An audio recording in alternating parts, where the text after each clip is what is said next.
Merci, bonjour à tous.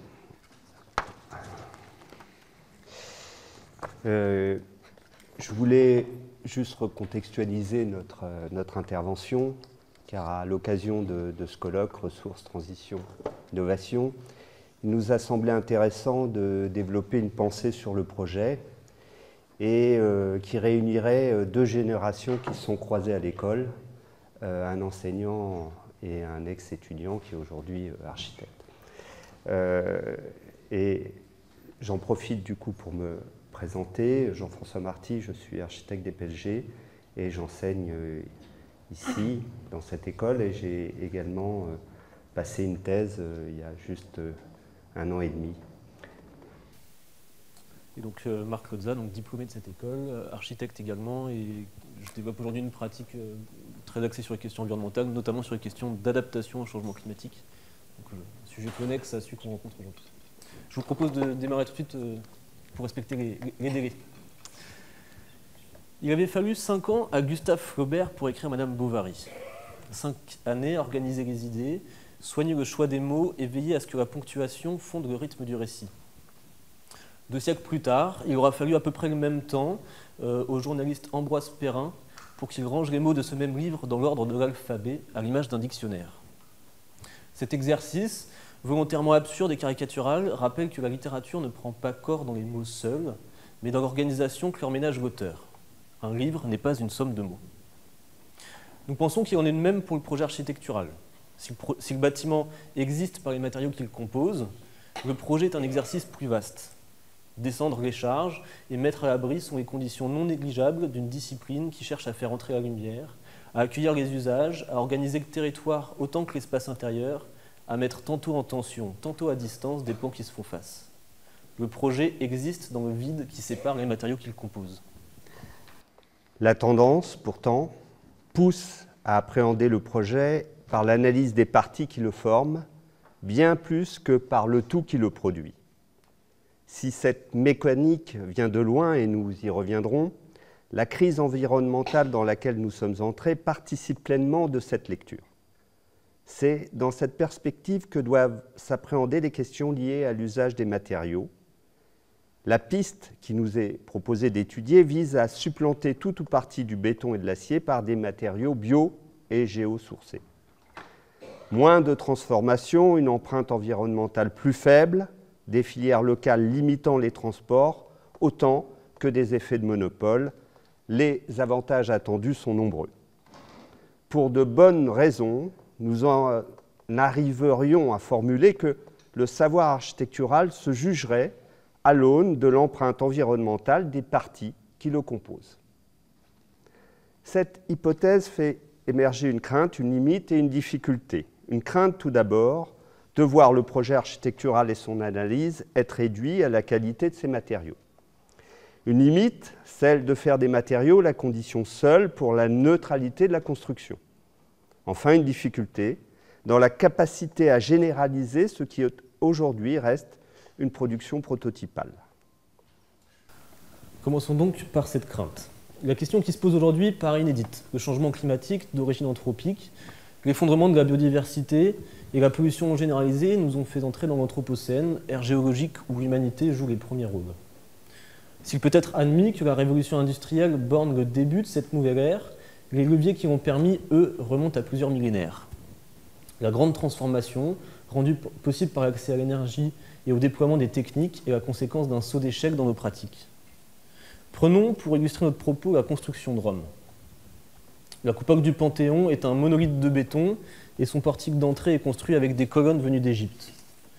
Utilisation de ressources carbonées, commerce mondial, bien que les termes soient anachroniques, il y a en germe et depuis longtemps les causes qui nous ont menés à l'état des lieux qu'aujourd'hui nous connaissons. La contribution de la modernité à ce phénomène est d'avoir transformé l'exceptionnel en norme. Considérant que les problèmes nouveaux ont des origines lointaines, nous pourrions nous référer au traité d'architecture. Pour reprendre les réflexions de Jean-Pierre Chupin à ce sujet, pas plus que Platon ou Parménide ne sont épistémologiquement désuets, et contrairement aux traités d'astronomie ou d'astrologie, on ne saurait dire en architecture aujourd'hui que Vitruve, Palladio ou Viollet-le-Duc sont dépassés. Alors brièvement, revenons sur la triade vitruvienne. Firmitas, la solidité, que par extension nous entendrons comme les sujets de construction. Utilitas, la commodité que nous comprenons comme les sujets d'usage, de fonction, le programme. Et Venustas, la beauté, qui par extension comprend les sujets de composition et de forme, fondent ensemble une définition de l'architecture. Chaque terme mesure sa pertinence dans la relation qu'il entretient avec les deux autres. C'est ainsi que l'on trouvera dans les livres de Vitruve des chapitres sur la science des matériaux, l'analyse des ordres, le fonctionnement des temples et des bains, la nature des sols ainsi que l'influence des climats dans la conception. Les questions constructives, l'implantation d'un bâtiment dans son environnement, la prise en compte du climat, ces sujets que l'on pense nouveaux à l'heure de répondre à l'urgence environnementale ne sont finalement ni récents, ni propres à la construction vernaculaire. Cet équilibre a tenu. Alberti, lorsqu'il rédige L'art d'édifier, reprend la triade à son compte, changeant le nom des termes mais pas leur signification. La révolution industrielle, cependant, n'a pas manqué de chambouler le savoir architectural, autant qu'elle a transformé nos sociétés.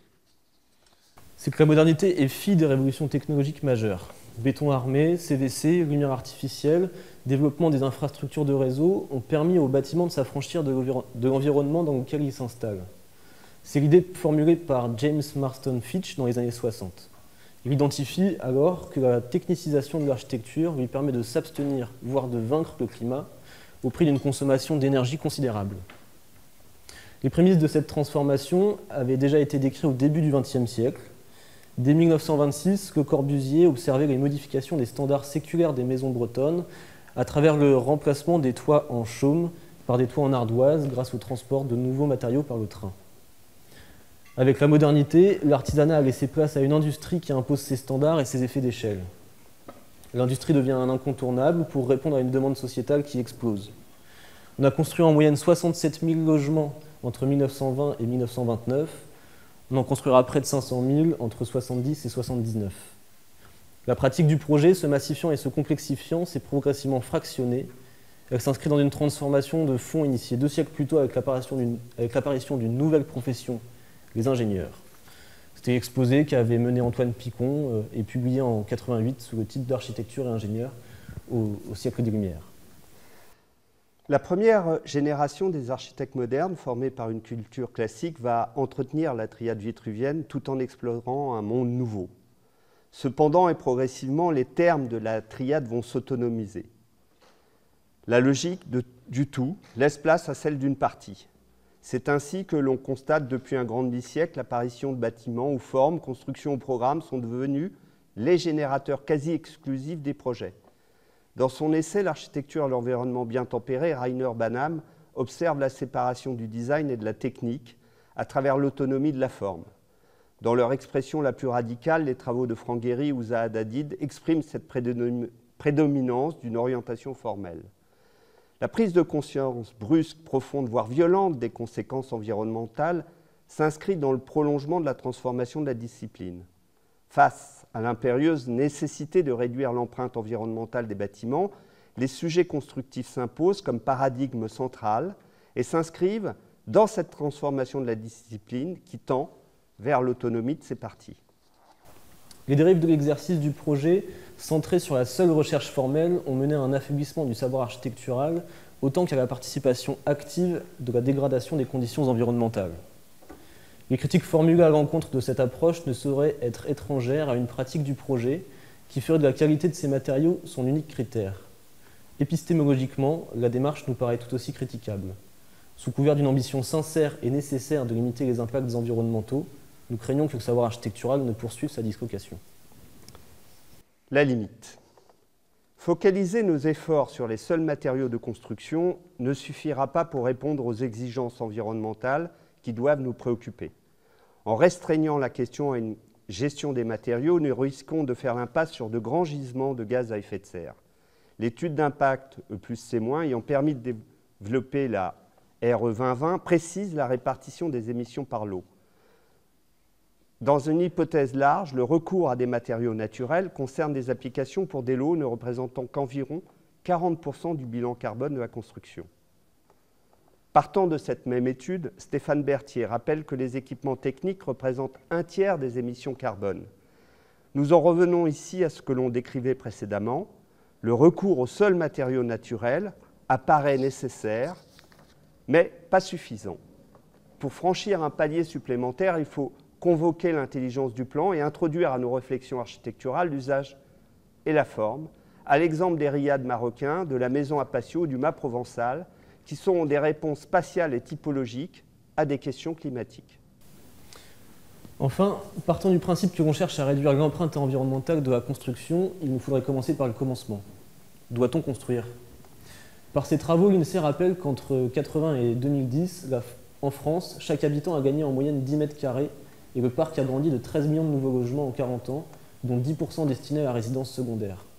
Situation paradoxale, alors que la Fondation Abbé Pierre recense en 2023 330 000 personnes sans domicile et plus de 4 millions de mal logés. Ces chiffres et les difficultés de se loger dans les métropoles entretiennent l'ambition collective que l'on construise massivement.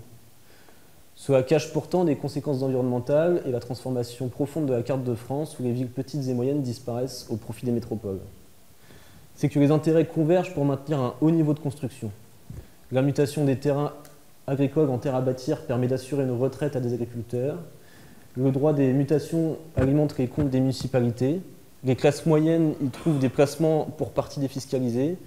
La construction fournit 1 600 000 emplois, en grande partie ouvriers, dans un pays qui a vu ses usines fermées. Et enfin, le système bancaire y forge sa capacité de production monétaire. Face à l'urgence environnementale, la focalisation dans le choix des matériaux n'évite-t-elle pas de remettre en cause ce phénomène? Parler de construction, c'est éviter de parler de politique.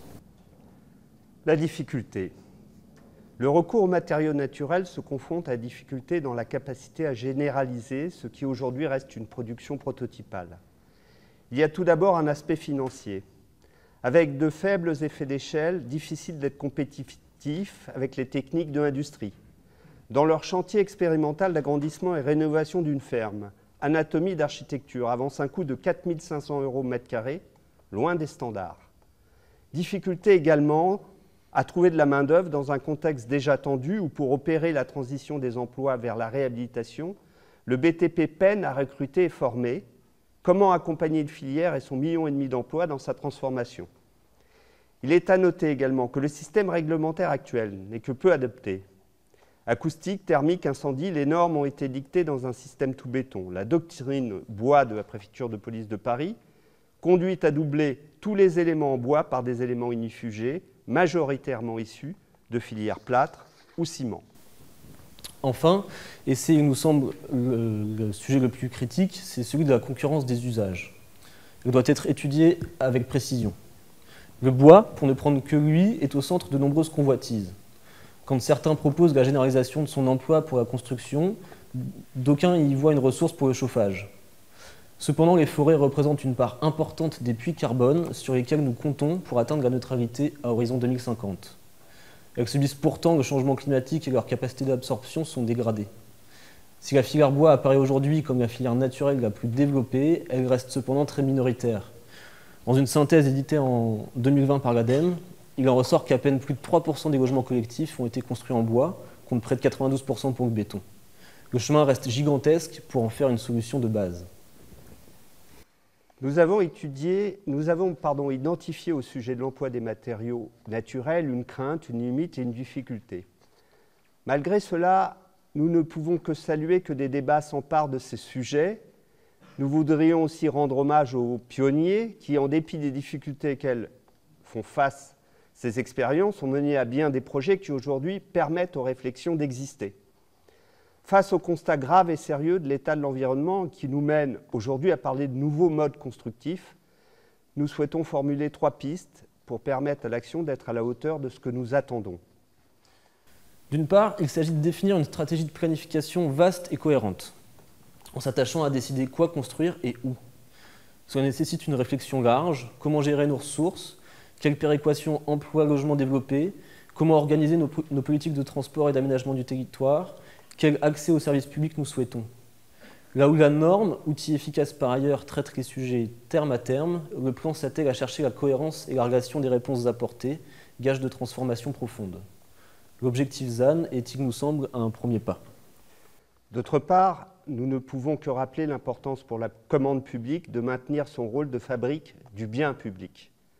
La tendance du moment nous mène à ce que le logement social soit construit par des promoteurs et que les équipements le soient dans des montages de conception-réalisation.